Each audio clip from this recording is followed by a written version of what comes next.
yeah, man, Ryan y'all know what Coogler it and is. Michael B. Jordan have become. We about to get into this Michael B. Jordan. You know, they got that movie Sinners out.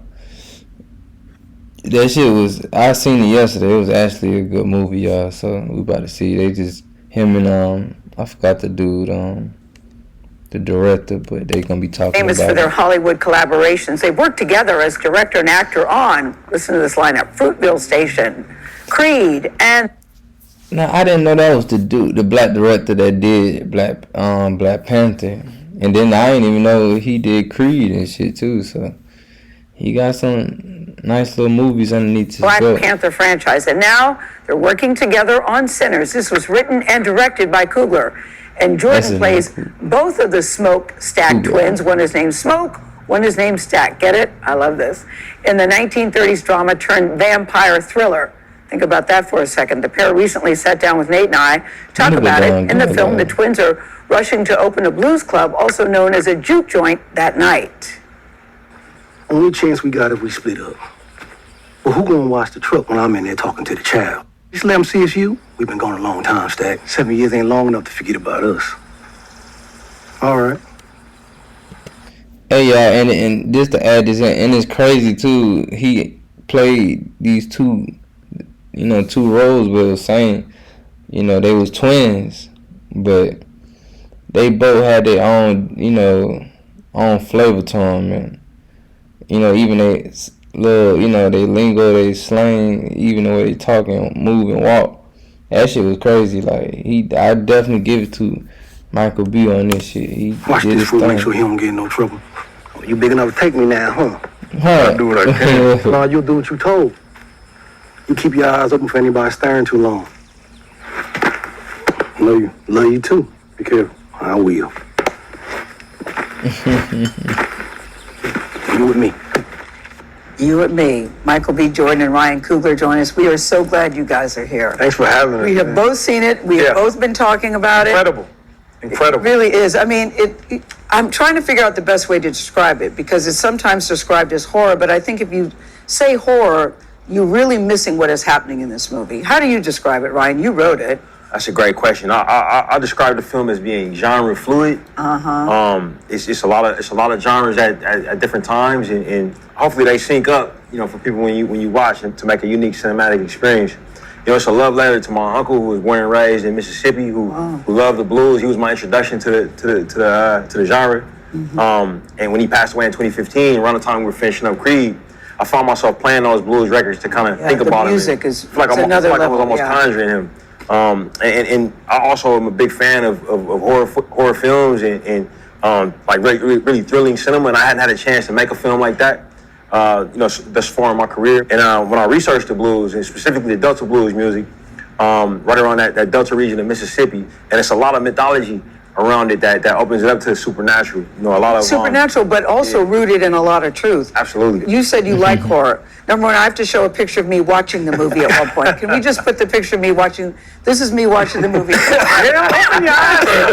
So, Michael, do you like horror? I don't like you. So then you understand. I do. I feel you. I'm definitely the person that's like covering my eyes and looking away from the screen. But I'd be like, is it over? Is it over? But you don't want to miss it either. But you're not normally drawn to horror. But but this was different. I mean, this is my brother. Ryan calling me. Telling me about a project that meant a lot to him. And for me, I had a gut feeling that maybe if I was in a horror and I made the movie, it would take a little bit of the fear off, a little edge off of it.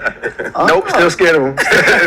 still scared of him. Yeah. And actually, the most intense scenes while we were filming were the most fun to do. Yeah. The cast, we're in there cracking up, laughing. Trying to keep a straight face sometimes because the circumstances are so ridiculous. Yeah. But vampires, like, what do they sound like? I don't know. When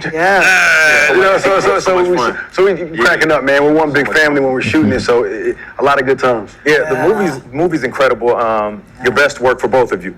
But Michael, you play twins, and I have to say this: the way it was shot, the way it was cut together, in my opinion, cinematically flawless. And I know there's more people responsible for how that was done. But I was paying attention to every little detail when the twins were on scene together, and I just couldn't tell that you weren't real identical twins on camera. Thank you, bro. Yeah. But what was it like playing twins? Because you also met with a twins consultant? Yeah. So, I didn't know such a thing existed, by the way. It might have been the first time. Who knows? But no, Ryan had two friends that are twins, twin brothers, Noah and Logan.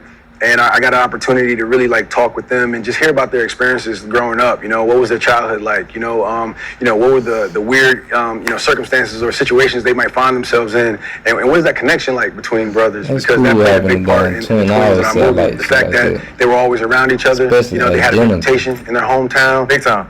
Yes. And if you really talk to twins, a lot of them, they don't like being apart from each other. They Right. really enjoy being right next to each other. So They also have a very special bond. 1,000%. Yeah. A sense of loyalty, you know what I'm Yes. saying, and a physical and mental connection. Yeah. You know, and also we wanted to explore what they were like when they weren't around each other. You know, and how other people treated them. Not sure which one was which. So we kind of dive into a lot of those circumstances, and yeah, it was pretty challenging to shoot, but it was a lot of fun and my most rewarding one yet. The other thing I loved about the movie was the music. Number one, you had some really cinematic movie scenes where you talk about genre, where you're going in different genres and you see different dancing and you see different celebrations. What role did music play for you in this movie? I've never seen it done that way. You're right, Gil. Yeah, at its heart, the movie is about a blues guitarist, you know, in the tradition of Son House or Robert Johnson or Tommy Johnson.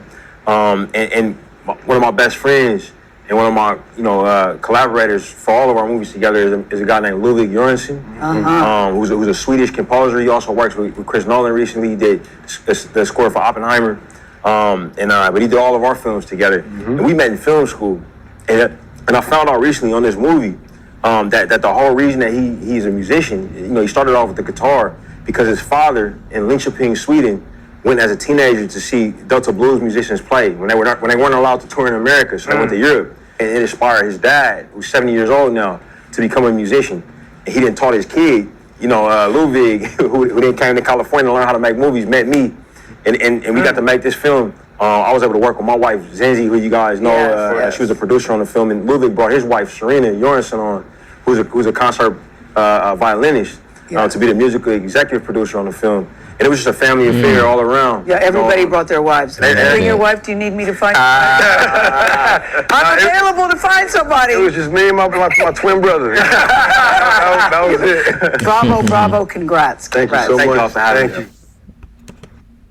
you. Nah, that shit cool, man. Like I said, that's always been cool to me to have a twin, especially identical. Like that shit was hard.